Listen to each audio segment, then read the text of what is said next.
नमस्कार, मैं हूँ रानी चैटर्जी और आप लोग देख रहे हैं फिल्मी बीट। ससुरा बड़ा पैसा वाला वो हिस्ट्रिकल फिल्म है हमारी इंडस्ट्री की। नहीं, बिग बॉस नहीं। मतलब आपने साइन किया था 13, तो क्या आपके रिप्लेसमेंट थे खेसारी लाल यादव? अगर मैं चाहती तो फिर वो नहीं चाहती इसमें। ओके। गाय जैसन सोजिया कोनो जीव ना होला, बाकी रोकर बछड़ा के केहू छेड़ब तो ओकरा से खतरनाक कोनो जानवर ना होला। इसका मतलब रवि जी ऑल टाइम मेरे मोस्ट फेवरेट को एक्टर हैं, क्योंकि वो उन्होंने हमेशा मुझे बच्चे की तरह ट्रीट किया है सेट पे, और वो हमेशा मुझे डांट के ही भले, लेकिन मुझे हमेशा उन्होंने अच्छा सिखाया है। तो उनके गाने वैसे वल्गर नहीं होते हैं, लेकिन ऐसे भी कई गाने मैंने सुने हैं जो तौबा तौबा करते हो, और अरे क्या सुना ऐसा वाला।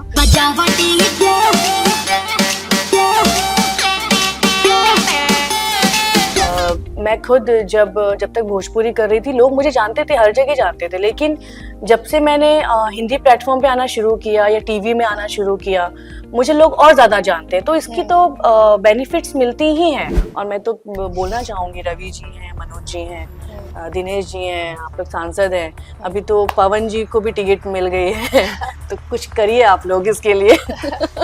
कास्टिंग काउच की कभी ऐसा हुआ है, आपने कभी ये फेस किया है? नहीं, बट ये होता है। आपने सुना है किसी के मैंने साथ? सुना है, मैंने कई बार देखा भी है। हेलो एवरीवन, मैं हूं सुरभि सिंह और आप सभी का वेलकम है फिल्मी बीट में। आज हमारे साथ एक ऐसी शख्स हैं जिनका नाम तो रानी है, लेकिन वो कई सारे दिलों की रानी भी है। भोजपुरी फिल्मों की एक क्वीन रह चुकी है। मैं बात कर रही हूँ रानी चैटर्जी की। आपका वेलकम है फिल्मी बीट में। Hello hi. कैसे हो? I'm fine, absolutely. या सबसे पहले तो मैं आपसे पूछना चाहूंगी कि जब आप आपने शुरुआत की थी भोजपुरी फिल्मों की, ब्लॉकबस्टर फिल्में आपने दी है एंड काफी ज्यादा लोगों ने उसे प्रेज किया है। कैसे वो जर्नी आपकी स्टार्ट हुई, हम वो जानना चाहेंगे। इस बारे में मैंने बहुत बार बात की है। मैं एक बार फिल्मी बीट्स के साथ भी ये बात करना चाहूँगी। मेरे बारे में, मेरी पर्सनल लाइफ के बारे में बहुत कम पता है लोगों को। मैंने स्टार्ट किया था जब मैं 14 साल की थी। जब मेरी पहली फिल्म मुझे ऑफर हुई, ससुरा बड़ा पैसा वाला, वो हिस्ट्रिकल फिल्म है हमारी इंडस्ट्री की। ये बात है 2003 की, जब भी मैं पढ़ाई कर रही थी, 10th स्टैंडर्ड में थी। और सडनली मेरे एक फैमिली फ्रेंड थे हमारे, के गोस्वामी जी, आप लोगों ने देखा होगा। वो बहुत सारे शोज उनके आते हैं जो शॉर्ट हाइट हैं। के गोस्वामी जी फैमिली फ्रेंड थे, और उन्होंने एक दिन मम्मी को कॉल किया कि मैं बचपन से ही स्कूल में डांस एंड ऑल सारी चीज़ें मैं करती रहती थी। डांस मैंने कभी सीखा नहीं है, तो बचपन से ही था, वो गॉड गिफ्टेड था मेरे साथ। तो वो मुझे अक्सर कहते थे कि तुम ना हीरोइन बनोगी। और मैं नहीं ऐसे करती थी। बट उन्होंने एक दिन कॉल किया मॉम को और कहा कि इस एड्रेस पे ना इसको लेकर जाओ, और कोई सहेली का रोल है, ये बहुत अच्छा करेगी, इसको लेकर जाओ। तो मम्मी ने कहा ठीक है। मम्मी लेकर गई मुझे, और डायरेक्टर थे अजय सिन्हा जी, उन्होंने मुझसे बात की। और मैं बचपन से ही थोड़ा कॉन्फिडेंट लड़की रही हूँ, क्योंकि मैं डांस परफॉर्मेंस करती थी। तो एक क्या, जब आप स्टेज पे जाते हो तो आप एक कॉन्फिडेंस आ ही जाता है। तो उन्होंने मुझसे 2-3 सवाल किए और बोला ठीक है मैं फ़ोन करूँगा। और सडनली उन्होंने कॉल किया और कहा कि एक रिहर्सल है, आ जाओ। और तब तक मालूम नहीं था कि क्या है, क्या होने वाला है। मैं गई रिहर्सल पे, और कोरियोग्राफर थे, उन्होंने मुझे 1-2 मूवमेंट्स करने के लिए कहे, मैंने किए। देन अजय जी ने कहा कि तुम बिल्कुल घबराओ मत, क्योंकि मैं बहुत नर्वस हो गई थी, क्योंकि पहली बार कोई मेरा हाथ पकड़ रहा था, ऐसे गोल घुमा रहा था, तो मैं बड़ी डर गई थी। तो उन्होंने कहा तुम्हें बिल्कुल नर्वस नहीं होना है, तुम इस फिल्म की हीरोइन हो। तो मैंने कहा हीरोइन हो? कहा यस। तो मैंने पूछा हीरो कौन है? तो उन्होंने कहा कि मनोज तिवारी हैं हीरो, वहाँ के बहुत बड़े सिंगर हैं, वो हीरो है फिल्म के। मैंने कहा ओके। ऐसे करके मुझे अचानक से, कहते हैं ना कि आप ये, मतलब मैं जब अपने बारे में बताती हूँ तो मुझे ऐसा फील होता है कि कोई फिल्मी कहानी चल रही है, कि अचानक से एक एज अ हीरोइन फिल्म मिल जाना। और तभी भोजपुरी के बारे में मुझे नहीं पता था। फिर उन्होंने मुझे बाकायदा सिखाई भोजपुरी। मुझे याद है कि शूटिंग पे जाने के 18 दिन पहले से मैं उनके घर जाती थी रोज़, स्कूल भी जाती थी और शाम को एक ट्यूशन की तरह उनके यहाँ जाती थी ओके। और वो मुझे स्क्रिप्ट में जो सीन्स होते थे ना वो मुझे सिखाते थे। तो ऐसे करके फ़िल्म मिल गई और जब मैं सेट पे पहुँची तभी भी ऐसा था कि तभी भोजपुरी फ़िल्में लगती नहीं थी, बहुत गैप हो गया था फ़िल्मों में। करीबन मुझे लगता है कि 20-25 साल का गैप हो चुका था, कोई भी भोजपुरी फ़िल्म नहीं आई थी। एका-दुक्का कुछ रिलीज़ हुई थी उसी साल। तो इतना आइडिया नहीं था कि ये फ़िल्म चल जाएगी या क्या होगा। मुझे अभी भी याद है जब मेरी मॉम मैं जा रही थी, हम लोग ट्रेन से जा रहे थे गोरखपुर। गोरखपुर में शुरुआत होनी थी फ़िल्म की। तो मेरी मॉम मुझे पूछ रही थी कि देखो घर में सबको बोल के तो निकल गए, वहाँ जाके नाक मत कटवाना, अगर अभी भी मौका है, लग रहा है नहीं कर सकती हो तो बोल दो। और मैं बोलती थी नहीं मम्मी मैं कर लूंगी, नहीं मम्मी मैं कर लूंगी। और उतना उस कॉन्फिडेंस था। यस था कि नहीं मैं कर लूंगी, मैं कर लूंगी। और मैं गई भी सेट पे और वहाँ मनोज जी को पहली बार मिली। मनोज जी का बहुत बड़ा क्रेज रहा है हमेशा से। He is very good singer there, मतलब सुपरस्टार थे वो ऑलरेडी वहाँ पे। तो उनके उनसे मिली और फिर हमने शूटिंग की। तब तक भी नहीं था कि मतलब माइंड ये था कि किसी को तो पता चलना नहीं है ये फिल्म यूपी बिहार में लगेगी, मुंबई में तो किसी को पता चलना नहीं है क्योंकि मैं हूँ मुंबई से। और जाके फिर मैं वापस अपने 10th के बोर्ड एग्जाम्स देके फिर अपनी पढ़ाई पे फोकस करूंगी, ये माइंडसेट था। लेकिन फिल्म 2003 में शूट हुई नवंबर में और रिलीज हुई 2004 में। लेकिन जब रिलीज हुई तो जब मुझे लोग मुंबई में भी पहचानने लगे तब पता चला मुझे कि मेरी फिल्म जो है वो हिट हो गई है। तो ऐसी जर्नी शुरू हुई मेरी। सो तब का दौर भोजपुरी फिल्मों का और अब का, आप क्या डिफरेंस देखते हो? बिकॉज आपने एक बहुत ही सक्सेसफुल टाइम देखा है भोजपुरी इंडस्ट्री का जब आप कंटिन्यू आप फिल्में कर रही थी, तो तब से लेके अभी का आप क्या डिफरेंस देखते हो? देखिए जब मैंने स्टार्ट किया और मेरी फिल्म से ही एक बूम आ गया था। मुझे तो तभी ये भी नहीं मालूम था कि लीड क्या होता है, सेकंड लीड क्या होता है, ये भी समझ नहीं थी मुझे। और जब फिल्म बहुत हिट हो गई तो अपने आप एक भोजपुरी का एक मैंने गोल्डन टाइम देखा है और उसके बाद फिर तय कर लिया कि फिल्मों में ही काम करना है।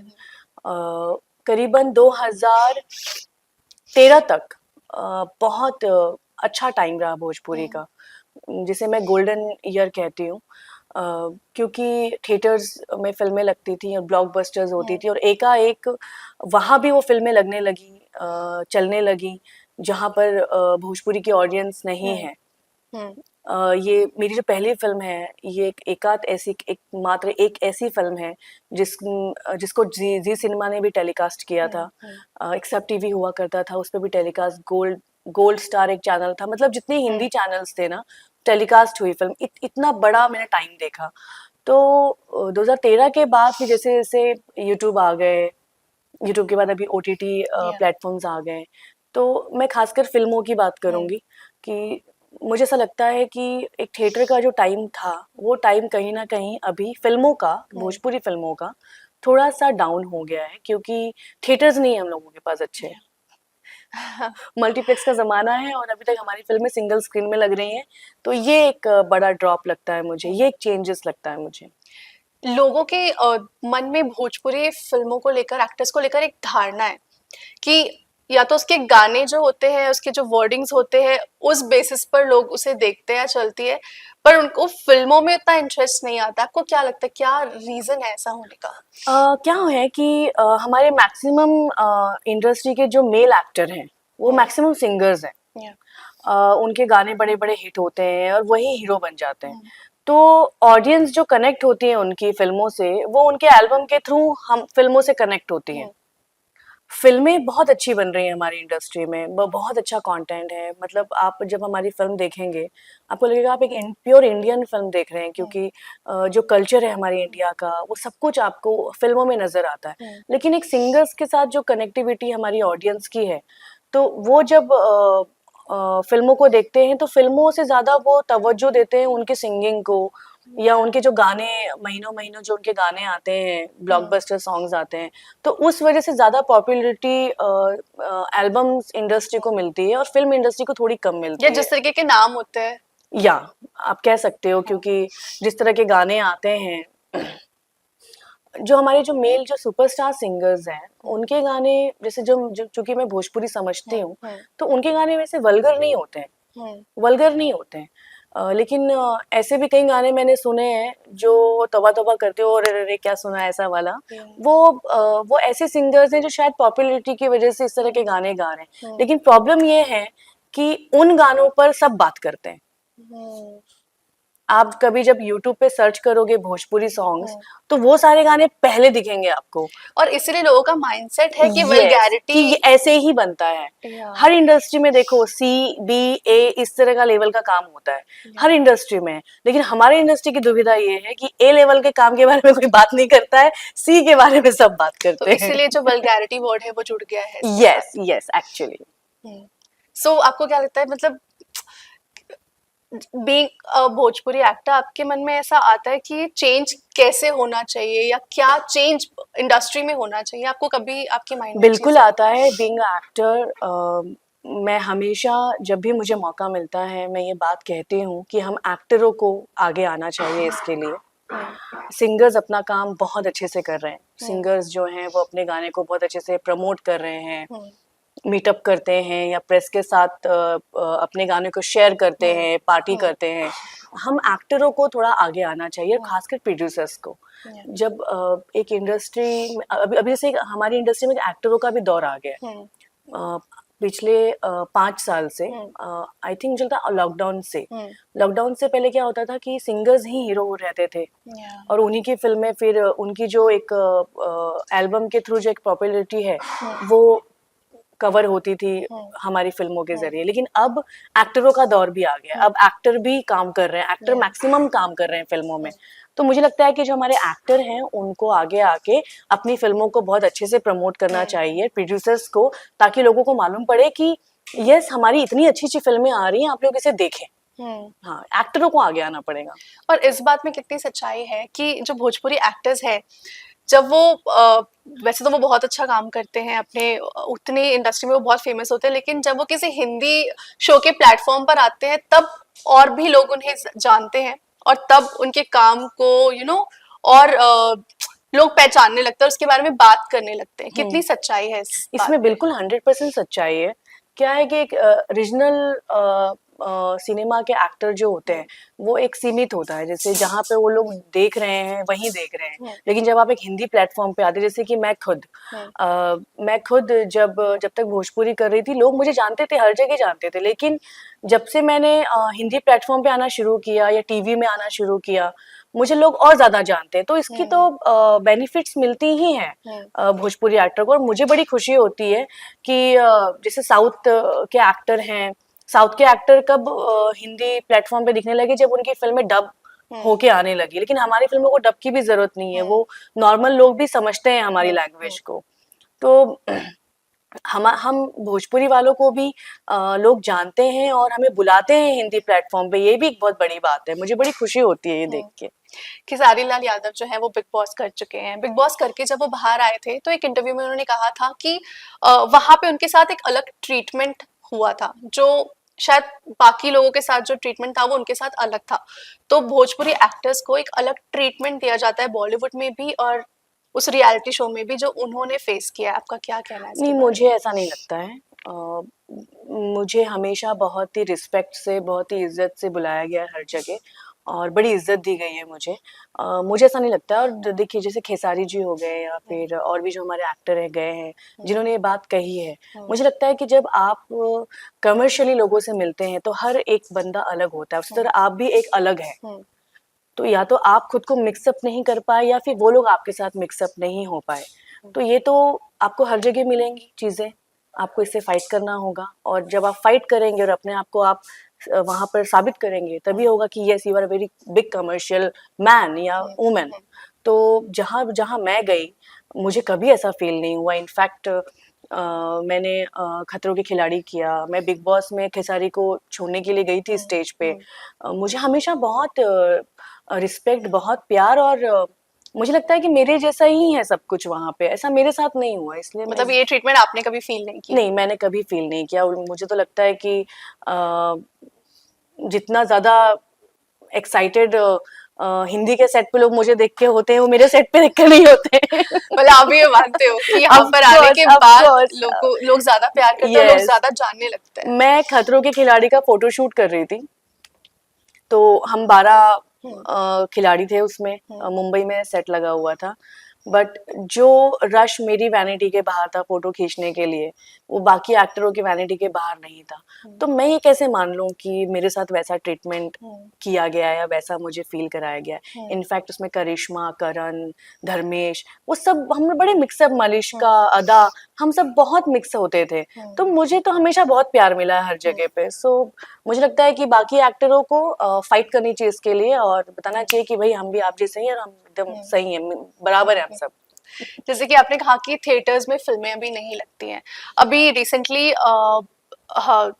रवि किशन जी का इंटरव्यू हुआ हमारे ही चैनल पर। उन्होंने कहा कि वो एक पैन इंडिया फिल्म लेकर आने वाले हैं ओटीटी भोजपुरी। पर। हाँ, और ओटीटी पर भी वो अभी फिलहाल नजर आ रहे हैं। सो आपका आपको क्या लगता है कि ये पैन इंडिया फिल्म आएगी तो लोगों को इतना रिकॉग्निशन मिलेगा, लोग इतना देखिए, समझेंगे इस पैन इंडस्ट्री? इंडिया फिल्म का मतलब होता है कि आपने एक लैंग्वेज में फिल्म शूट की और उसको आपने अनगिनत लैंग्वेज में डब किया, this is a pan India film. Hmm, तो ये तो हर कोई करके हर जगह पहुंचा सकता है हम्म, फिल्मों को।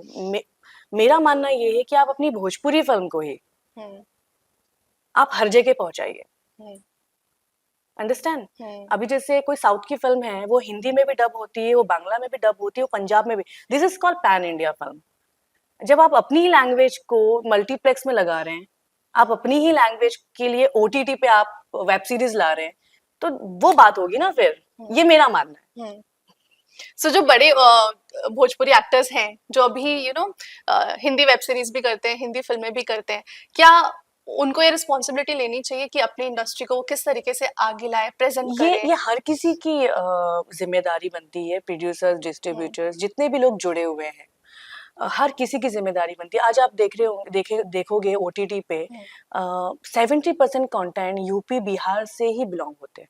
जैसे एक सीरीज आई थी हम्म, पंचायत, हम्म, मैंने वो सीरीज दोनों सीजन देखे। हम्म, अगर वो रिलीज हो सकती है, तो हमारी फिल्म क्यों नहीं रिलीज हो सकती है, हम्म, या हमारी कोई वेब सीरीज क्यों नहीं रिलीज हो सकती हम्म, है। जैसे भी कुछ ओटीटी आए भी हैं भोजपुरी के लिए, बट वो उस तरह के व्यूज नहीं कवर कर पा रहे हैं, हम्म, क्योंकि वैसे ही लैंग्वेज की वेब सीरीज आ रही है, हम्म, नेटफ्लिक्स पे आ रही है, बाकी जगह पे भी आ रही है। हम्म, तो बहुत बड़ी क्या कहते हैं, बहुत बड़ा कंपटीशन है ये। हम्म, और भोजपुरी एक ऐसी लैंग्वेज है जिसको अब तक लैंग्वेज में एक भाषाओं की सूची में ऐड ही नहीं किया गया है, हम्म, हमारी लैंग्वेज को।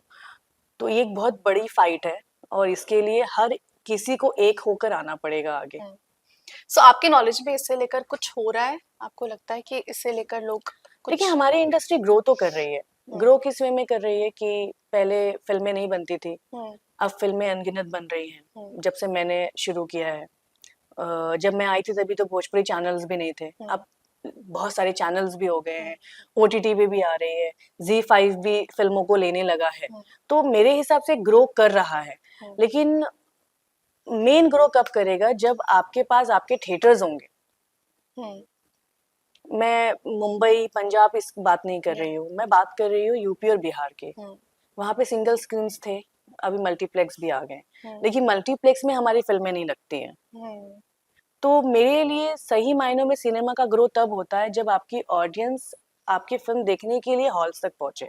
हम्म, तो ये जो ग्रोइंग है, ये कहीं ना कहीं रुक गई है। अदरवाइज हमारी लैंग्वेज हर जगह पॉपुलर है, हम्म। हर जगह, शादियों में, पार्टीज में, आजकल तो डिस्कोथेक में भी हम लोगों के गाने बजने लगे हैं। तो यस। उस वे में तो बहुत ग्रो किया है, हम्म, बट असली ग्रोइंग है कि जब वो सिनेमा हॉल्स में, मल्टीप्लेक्स में हमारी फिल्में लगेंगी। और मैं तो बोलना चाहूंगी, रवि जी हैं, मनोज जी हैं, हम्म, दिनेश जी हैं, आप लोग सांसद हैं, हम्म। अभी तो पवन जी को भी टिकट मिल गई है। तो कुछ करिए आप लोग इसके लिए। क्या चेंज की जरूरत है भोजपुरी इंडस्ट्री को? पीआर, पीआर एक बहुत अच्छा चाहिए हमारी इंडस्ट्री को, हम्म, बाकी सब बहुत सही जा रहा है, हम्म, बाकी बहुत अच्छी जा रही है चीज़ें। एल्बम इंडस्ट्री हो या फिल्म इंडस्ट्री हो, बहुत अच्छा जा रहा है, लेकिन एक पीआरशिप हम्म, स्ट्रॉन्ग करना बहुत ज़रूरी है, हम्म। ये मुझे लगता है। एंड ओटीटी में कब तक आ सकता है? मतलब उसके लिए कितना स्ट्रगल है अभी भोजपुरी इंडस्ट्री को बहुत ज़्यादा OTT पर? स्ट्रगल नहीं है, बस पीआरशिप अच्छी हो जाए और और अच्छे तरीके से कंटेंट आने लग जाए ना, तो बहुत मुश्किल नहीं है। मुझे लगता है कि बहुत जल्दी आ भी जाएगी। लेकिन मैं चाहती हूँ कि हमारी फिल्में मल्टीप्लेक्स में भी लगें। अभी के जो प्रोड्यूसर्स हैं ना, वो इतना फेस कर रहे हैं इन चीज़ों को कि फिल्में तो बन रही हैं, लेकिन फिल्में बन रही हैं जैसे चैनल पे एक डेली सोप आता है। डेली सोप जब आता है तो उसका पूरा पावर चैनल के पास होता है कि आपकी हीरोइन बाल क्या बनाएगी, आपका हीरो ये शर्ट नहीं पहनेगा, ये सेट होगा। तो अभी हमारी फिल्मों का भी यही हाल हो गया है, क्योंकि अभी जो फिल्में बन रही हैं वो चैनल्स पे रिलीज हो रही हैं। प्रोड्यूसर्स मतलब वो थिएटर पर नहीं जाके डायरेक्ट प्रीमियर हो रहा है चैनल पे, तो अब चैनल ही करता धरता है। चैनल बोलेगा यही कंटेंट चाहिए, चैनल बोलेगा ऐसी ही साड़ी चाहिए, तो वो हो रहा है। तो ये एक चीज ना हो के एक जो कमर्शियल सिनेमा बना करता था वो ना बन के ना अभी वो सास बहू वाला ड्रामा ही शुरू है फिल्मों में ऑलमोस्ट। तो वो एक चीज मैं मिस करती हूँ, वो चीज में चेंजेस आनी चाहिए। अच्छा, एक और चीज है जिसके बारे में हर इंडस्ट्री में बात होती है, कास्टिंग आउट की। कभी ऐसा हुआ है, आपने कभी ये फेस किया है? नहीं, मैंने कहा मैं बहुत लकी रही हूँ हर चीज में। मेरे साथ कभी किसी ने कोई बदतमीजी नहीं की, मेरे साथ कभी किसी ने इस तरह की बात नहीं की, या हो सकता है कि मैं अपनी पहली फिल्म से ही एक स्टार वाला टैग मुझे मिल गया था, तो मेरे साथ कभी नहीं हुआ है, कभी भी नहीं हुआ है मेरे साथ। और मैं हमेशा से मेरी माँ के साथ ही हर सेट पे गई हूँ। तो मेरी मॉम ही हैंडल करती हैं हर एक चीज, तो मेरे साथ ऐसा कभी नहीं हुआ है। बट ये होता है, आपने सुना है किसी के मैंने साथ? सुना है, मैंने कई बार देखा भी है कई लड़कियों को इससे फेस करते हुए।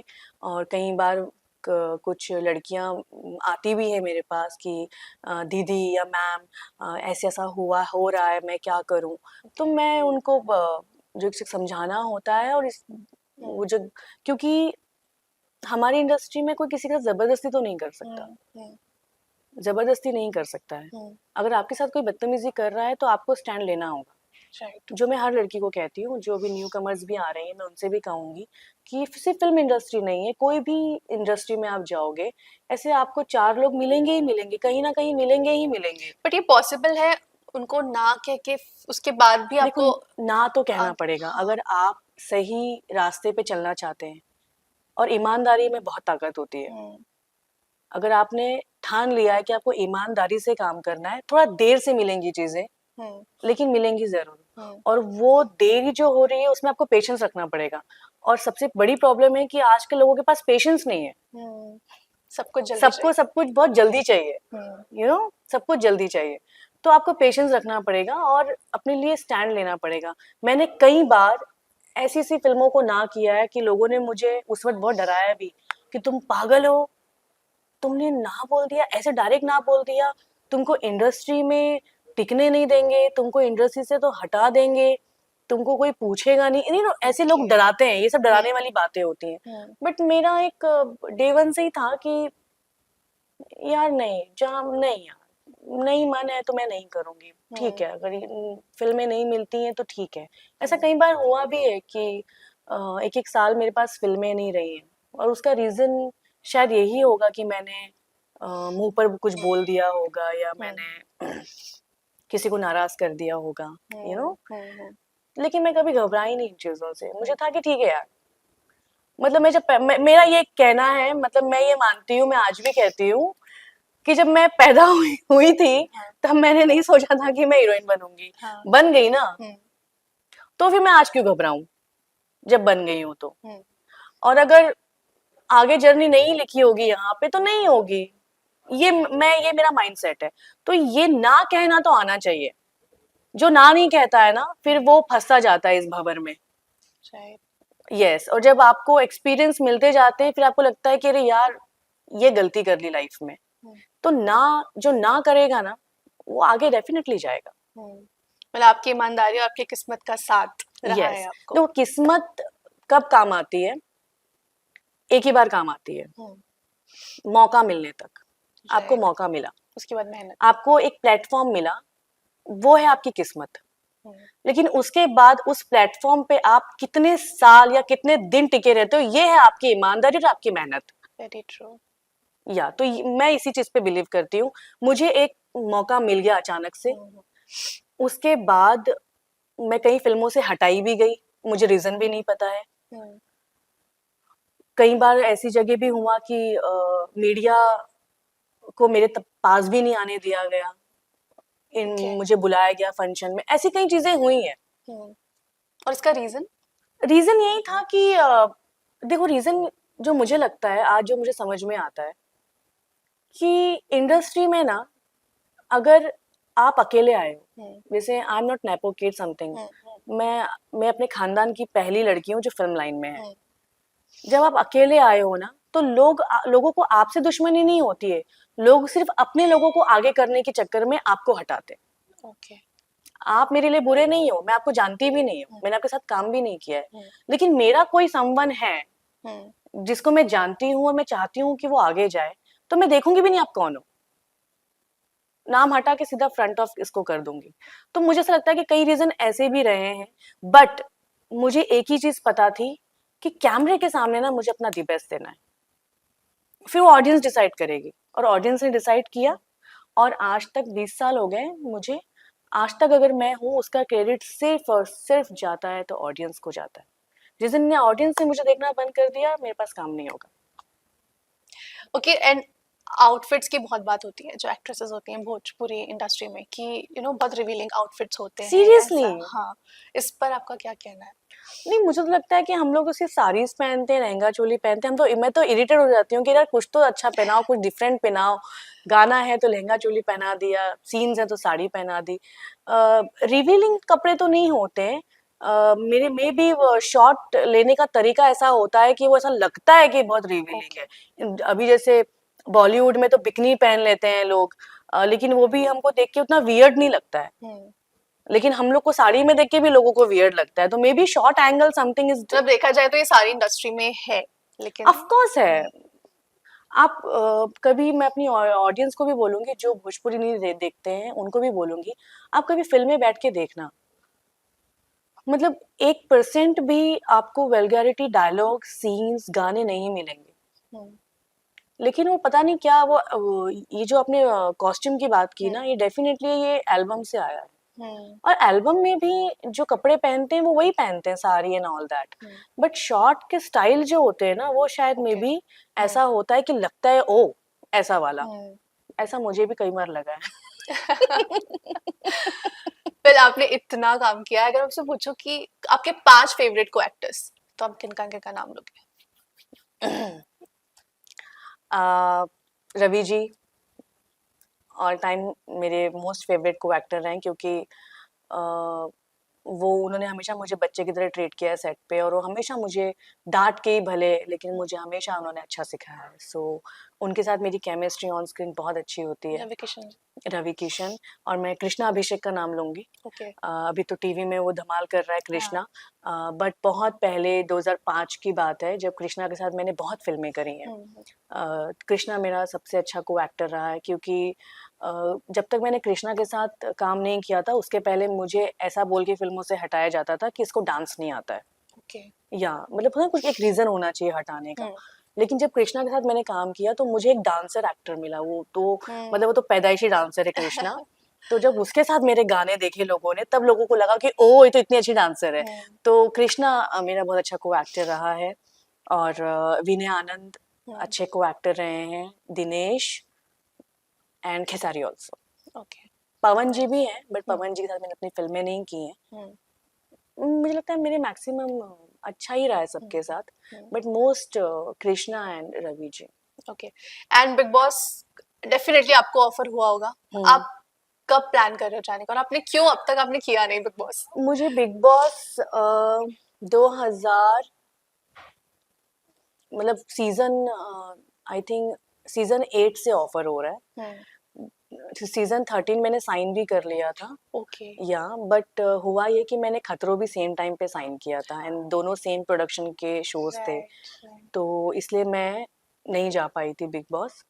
लेकिन उसके बाद ना, मैं 13 के बाद थोड़ा सा ऐसा हो गया कि मेरी फैमिली फॉलो करती है बिग बॉस, तो मेरी फैमिली में भी ये हो गया कि ये बहुत ही टॉर्चरिंग टाइप का शो है।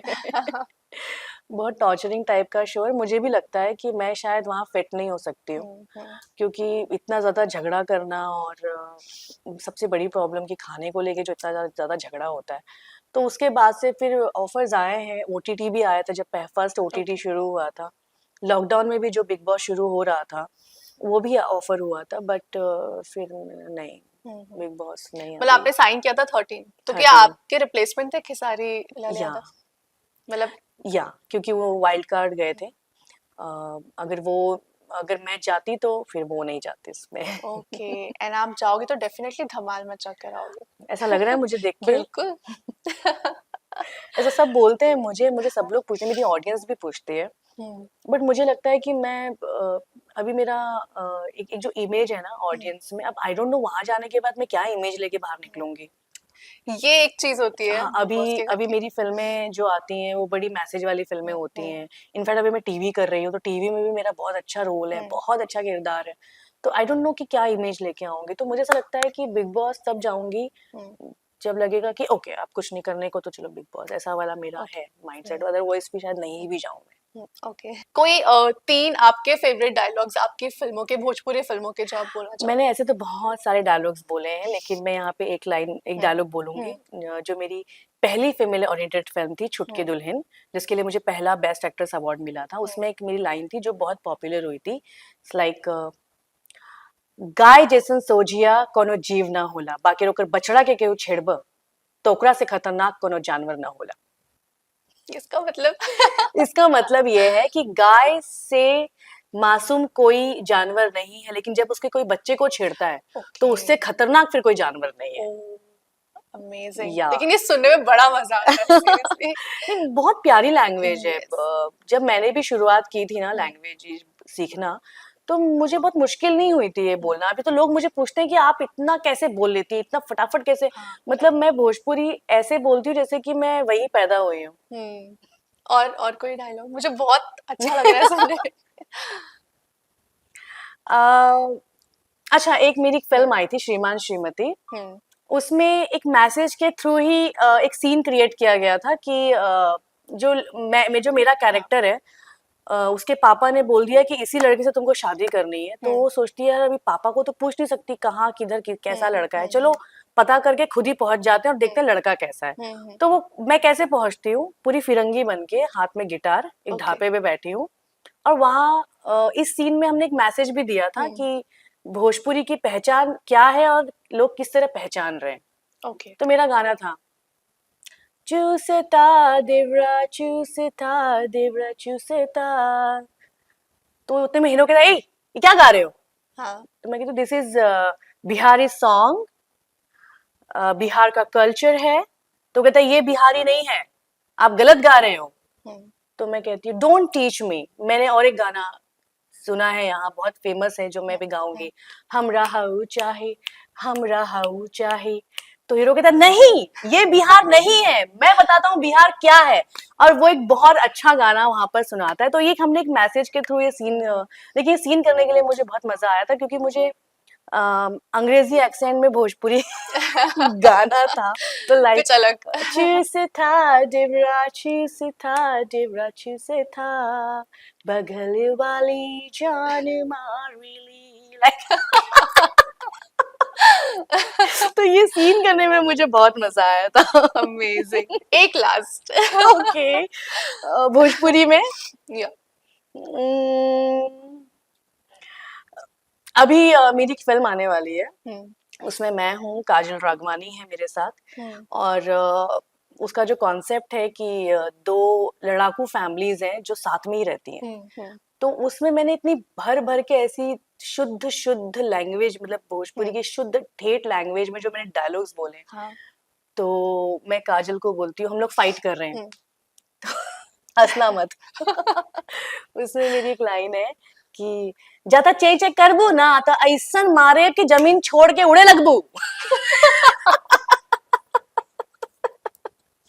दिस इज मुझौसी, अमेजिंग। मुझौसी कहीं की, चुप ते चुप। This is so good. यार इट्स रियली फनी, आप बहुत बहुत मजा आता है करने में जब हम लोग शूट कर रहे होते हैं। ऐसी ऐसी जैसे एक लाइन थी कि ज्यादा बोल भी ना तो झोटा पकड़ के तरह के धक्के लेके फेंक दे तरह के घर से बाहर है। ये सुनने में ऐसा लगता है कि ओ ये क्या बोला, लेकिन अगर हम इसको हिंदी में बोलेंगे तो बहुत सिंपल लैंग्वेज है। राइट, या लेकिन ये बोलते उस ये तरीके से कि हाँ एक्सेंट ऐसा है कैची ना होता ये है। कि यस, जैसे मैंने कहा कि जब चेंज चेक करबे ना तो तारा का ऐसा ना पीटब कि ते जमीन छोड़ के वो उड़े लगबू तो ते चप बड़ी आई मुझौसी तय मुझौसी रे। This kind too good. मतलब आपसे अभी ऐसे बात करके फिर वो लैंग्वेज सुनना बिल्कुल दो अलग अलग लोगों से मैं बात कर रही हूँ ऐसा लग रहा या है देखो मुझे। मैं जब बोलती हूँ तो लगता है कि मैं, लेकिन मेरी जो रियल पर्सनालिटी है हम्म, चूंकि मैं मुंबई बहुत से शांत हूँ, है वो। हाँ मुंबई से हूँ, हाँ। तो मेरी जो लैंग्वेज है वो मुंबईया स्टाइल की है, प्योर हिंदी। यस। सो जब मैं भोजपुरी बोलती हूँ तो लोगों को लगता ही नहीं है कि मैं यहाँ से हूँ। या ओके, लास्ट सवाल मैं आपसे पूछना चाहूंगी, वैसे तो बहुत मजा आ रहा है, ऐसा लग रहा है ये बात होती रहे। आपके family and friends, personal life के बारे में आप क्या बताना चाहोगे? I am very familiar girl. मैं अभी भी अपनी मम्मी से बिना पूछे कहीं नहीं जाती हूँ, और मेरी फैमिली का सपोर्ट बहुत ज़्यादा है मेरे लिए, और मेरे ज़्यादा फ्रेंड्स नहीं हैं। जब कहते हैं ना कि जब आप ज़िंदगी में एक एज में जब आगे जाते हो तो आपकी एक जो टीन एज होती है ना, उस वक्त आपकी लाइफ में बहुत भीड़ होती है। हम्म, लेकिन जब आप एक टीन एज को क्रॉस करते हो तो धीरे धीरे भीड़ कम होती है। इसका मतलब ये नहीं होता है कि आपकी लोगों से बिगड़ रही है। इसका मतलब ये होता है कि अब आपकी ज़िंदगी में टीन एज के बाद वही लोग होते हैं जो आपको जेन्युइनली आपके होते हैं और राइट। आपको प्यार करते हैं, और आपको भी उनकी कदर करनी चाहिए। तो मेरे फ्रेंड्स ज़्यादा नहीं हैं। मेरा एक ही दोस्त है, बहुत अच्छा दोस्त है, राघव। मैं जब भी फ्री होती हूँ तो मैं उसी के साथ शॉपिंग या समथिंग कहीं भी जाती हूँ, अदरवाइज़ मैं अपनी फैमिली के साथ टाइम स्पेंड करती हूँ। सो अभी ज़्यादा भीड़ नहीं है, लेकिन जितने भी लोग हैं बहुत अच्छे लोग हैं। बट आगे की क्या प्लानिंग है आपकी? या मैंने कभी भी कोई प्लानिंग नहीं की है, जब भी मैंने कोई प्लानिंग की है हम्म। वो हुआ ही नहीं है। ओके। तो लाइफ का ये भी एक एक्सपीरियंस है कि प्लानिंग बिल्कुल मत करो, हम्म। जो आ रहा है हम्म। उस पर काम करो, हम्म। उसे टाइम दो, हम्म। और आपके लिए वही होगा जो ऊपर वाले ने आपके लिए बेस्ट सोचा होगा। Very true. मैं कभी मैनिफेस्ट नहीं करती हम्म। कि मुझे ये चीज चाहिए, मे भी हो सकता है ऊपर वाले ने आपके लिए उससे भी बड़ी चीज सोची हो। हम्म। तो मैनिफेस्ट प्लानिंग ये सब मेरी लाइफ में नहीं है। जस्ट जैसी दिख रही हूँ, हम्म। सेट पे जाना है, सीन आया, पढ़ना है, बेस्ट परफॉर्मेंस देनी है, हम्म। उस काम से आपको 4 काम मिलेंगे, बस यही मेरी लाइफ है। वेल, आपसे बात करके बहुत अच्छा लगा। इट मुझे वाज भी। Really really fun interacting with you. At last कुछ ऑडियंस से आप कहना चाहोगे? मैं इतना ही कहूंगी कि ऐसे ही प्यार देते रहिए, और इस वीडियो को शेयर कीजिए और लोगों तक पहुंचाइए, और जो जो मैंने बातें कही हैं वो उस उसको लोगों तक पहुंचाइए, क्योंकि मैंने बहुत अच्छी, हम लोग की बहुत जो कॉन्वर्सेशन हुई है वो बहुत अच्छी हुई है। और भोजपुरी इंडस्ट्री को लेके वैसे भी बहुत कम लोग एक्चुअल में जानते हैं। तो मैं चाहूंगी कि इस वीडियो के जरिए ना आप लोग ज़रूर सब तक पहुंचाइए और हमारी फिल्मों को ज़रूर देखिए। Thank you so much. Thank thank you. You.